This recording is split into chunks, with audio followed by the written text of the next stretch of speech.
Et comme beaucoup de gens, ce sont des liens anciens qui remontent à l'enfance, forcément, car Le Petit Prince, j'ai lu quand j'avais 7 ans. J'ai adoré Au-delà de tout, je l'ai fait lire à tous mes enfants, mes petits-enfants. Le Petit Prince, pour moi, c'était capital. Et puis j'ai eu la chance de connaître, quand j'étais enfant, l'épouse, la veuve donc de Saint-Exupéry, Consuelo, qui était une très bonne amie de ma grand-mère et qui venait chez elle à Monaco ou ma grand-mère chez elle à Grasse.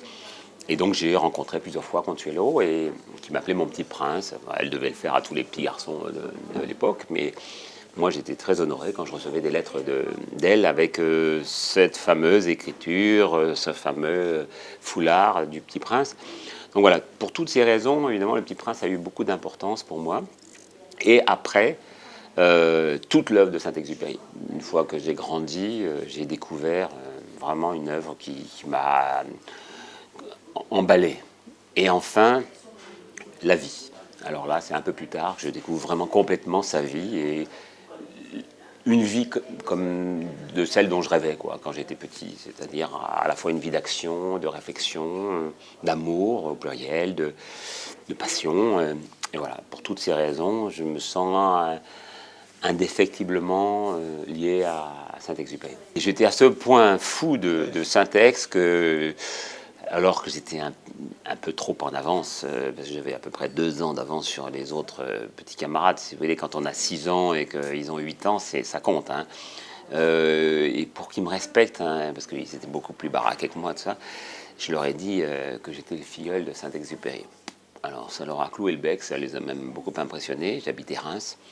Le seul problème, c'est que Saint-Exupéry était mort 4 ans avant ma naissance, mais bon, ils n'étaient pas obligés de le savoir. Mais moi, j'avais fini par m'en persuader. J'aurais voulu que vous me parliez de votre collection. Je crois que vous avez acheté quelques pièces, des dessins de Saint-Exupéry. Oui, oui, oui, il y a pas très longtemps. Bon, j'avais malheureusement pas les moyens pour acheter de très belles pièces, mais je voulais absolument avoir un dessin de lui. Et c'est un dessin qui est au dos d'un menu à Montevideo quand il était en Uruguay et puis un autre au Canada. Voilà, donc voilà, je suis content d'être avec ça. Pour moi, c'est des objets fétiches. Alors le Saint-Exupéry dessinateur, ça vous inspire quoi? Ah, moi, je trouve qu'il est terriblement doué. C'est incroyable. C'est pour ça que tous les gens qui essaient de vous catégorifier les gens en petites boîtes, etc., bah, il était non seulement doué pour l'aviation, non seulement doué pour l'écriture, mais aussi pour le trait. Il avait un trait vraiment remarquable. Il ne s'appellerait pas Saint-Exupéry, je vous jure, parce que tout le monde s'arracherait ses dessins. Non, non, je pense qu'il y a chez lui une âme d'enfant incontestable.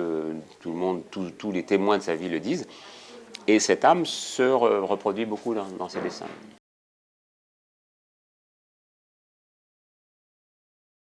Moi, j'adore la dernière page de Terre des Hommes parce que je l'ai souvent citée. Je l'ai cité dans des écoles d'ingénieurs de haut niveau, type Centrale, HEC, l'IX, etc., pour leur dire au fond ce que doit être une belle vision de l'humanité. Et cette vision comme ça, je dirais, aérienne et de haut, est magnifique. Moi, je pense souvent à ça, à ces habitations que je vois quand les petites lumières s'allument, me dis qu'est-ce qui se passe dans cette demeure-là. Et donc, je trouve que c'est vraiment une page très belle sur l'humanisme et sur l'amour des autres, voilà, tout simplement.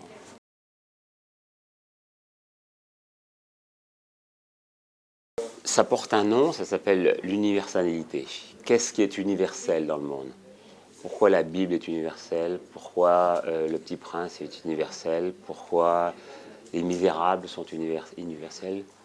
Et pourquoi des tas d'autres œuvres ne le sont pas? Ça apporte un nom, c'est parce que ce sont des fables, au fond. Et derrière ces allégories, au fond, se retrouvent tous les peuples.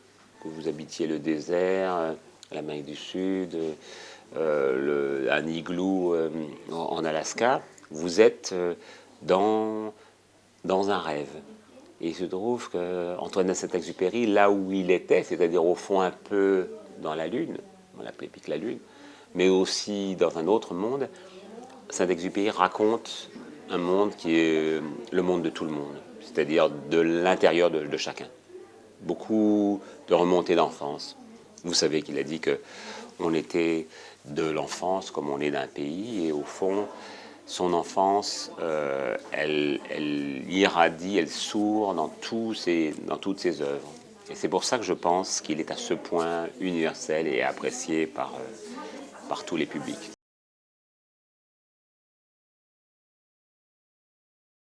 J'aime énormément les gens qui s'en occupent. Je trouve que le travail que la famille Daguet fait pour justement aider à ce que le nom Syntex soit connu dans le monde entier. C'est un aéroport à Lyon maintenant, c'est formidable.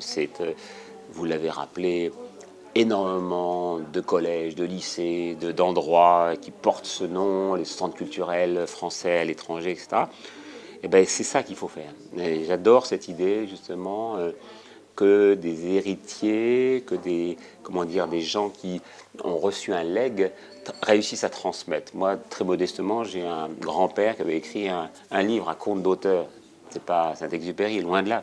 C'est des poèmes. Et ben, j'ai réédité un certain nombre de ces poèmes il y a quelques mois. Et c'est chez un éditeur méditerranéen qui s'appelle Luciano Melis.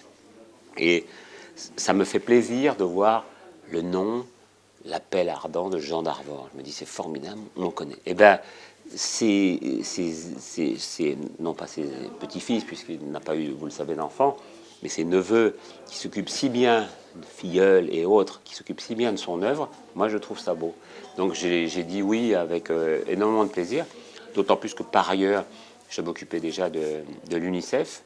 Je suis ambassadeur pour l'UNICEF et au fond je me suis aperçu que très souvent c'était des liens communs. Je m'occupe d'enfants qui sont en souffrance dans le monde.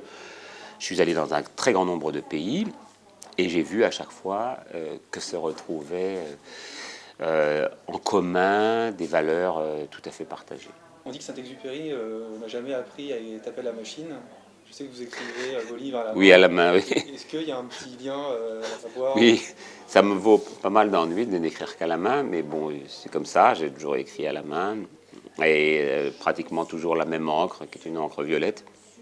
Et ça me touche de savoir qu'il était aussi nul que moi. Alors il a peut-être été génial sur traitement de texte, mais je ne sais pas, peu importe, c'est pas grave, d'ailleurs, au fond, je m'en fiche.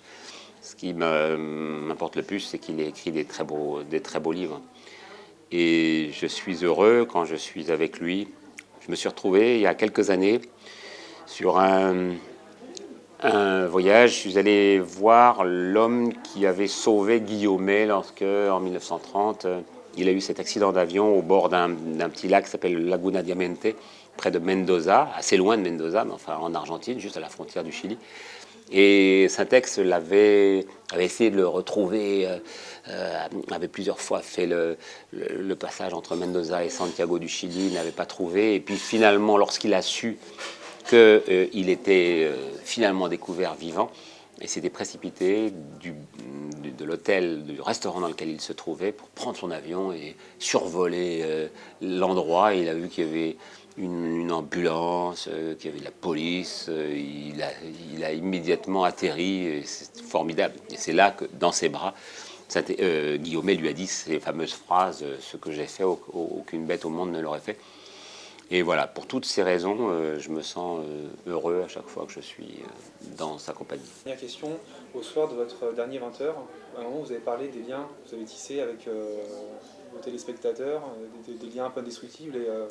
Est-ce que je peux me permettre de penser au renard, au petit frère? Oui, bah oui, bien sûr, parce que le mot de lien a deux sens. Hein. Donc, soit c'est un lien pour retenir un prisonnier. J'ai des metteurs en scène de Carmen il n'y a pas si longtemps, et il y a en effet un moment donné où Don José se retrouve à tenir Carmen par un lien. C'est un lien donc d'assujettissement. Et puis vous avez le lien magnifique, qui est le lien de la mémoire, de l'affection. Et ces liens-là, pour moi, c'est les plus beaux liens. Et si je peux aider un tout petit peu Saint-Exupéry, la Fondation à mieux se faire connaître, eh ben, je serais super heureux parce que je sais que ce que je dois à Saint-Exupéry. Donc il faut que je lui rende une partie de ce legs qu'il m'a offert.